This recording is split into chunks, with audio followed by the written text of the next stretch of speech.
حکیم نے بادشاہ کو بتایا کہ ایک انسان کو دن میں 1.5 پاؤ غذا کھانی چاہیے۔ بادشاہ اس پہ حیران ہوا کہ 1.5 پاؤ کیا غذا ہوئی۔ بہت ہی دلچسپ اور سبق آموز واقعہ ہے یہ۔ کیا آپ کو معلوم ہے کہ ایک انسان کو دن میں کتنی غذا لینی چاہیے؟ آج ہم آپ کو بتائیں گے کہ ایک انسان کے لیے دن بھر میں کتنی غذا کافی ہوتی ہے۔ ارشیر بابکان ایران کا ایک بادشاہ تھا۔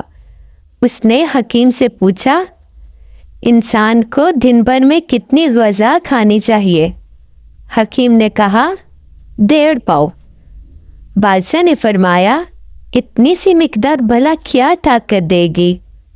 حکیم نے کہا، جہاں پناہ انسان کی صحت کے لیے اسی قدر کافی ہے۔ جو شخص اس سے زیادہ کھاتا ہے وہ غذا کا بوجھ اٹھاتا ہے۔